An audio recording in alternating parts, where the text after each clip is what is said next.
এইবাৰ আমি এটা নিয়ম কৰিছো যে লৰা ছোৱালীৰ যেতিয়া কলেজত এডমিশন হ'ব এইবাৰ আপোনালোকে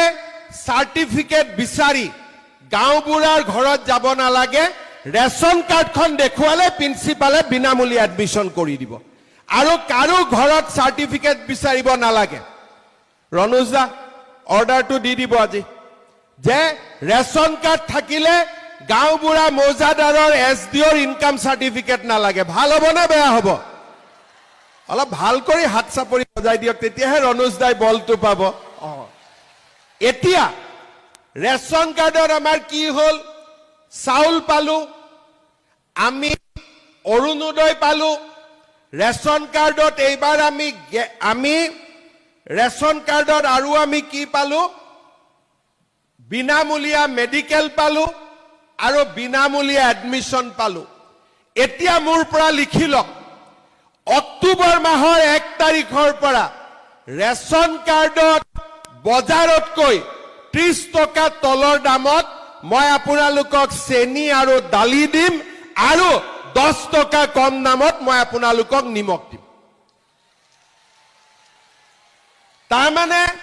এখন ৰেশন কাৰ্ডে কিমান পোৱালি পাৰিলে বিনামূলীয়া চাউল হল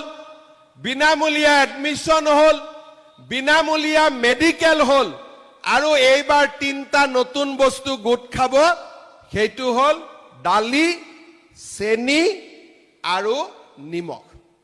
ভাল হ'ব না বেয়া হ'ব অৰুণোদয় 1250 টকা আছে মহিলাই 10,000 পালে আৰু তাৰ লগত দালি চাউল আৰু চেনিও সোমাই গল এতিয়া মোৰ মনটো চিন্তা লাগি আছে যে আই মাতৃসকলক গেছটো বিনা পইচা দিব পাৰি নেকি এতিয়ালৈকে মই পাৰা নাই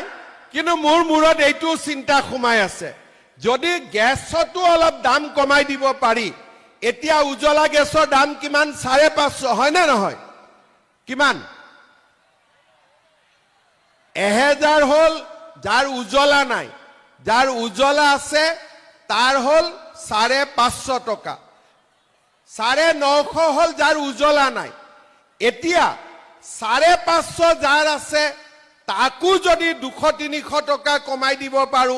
950 যাৰ আছে তাকো যদি 200-300 কমাই দিব পাৰো আপোনালোকৰ বহুত সুবিধা হৈ যাব ঘৰখন আপোনালোকে ধুনিয়াকৈ চলাব পাৰিব হয় না নহয় ঠিক কৈছো না নাই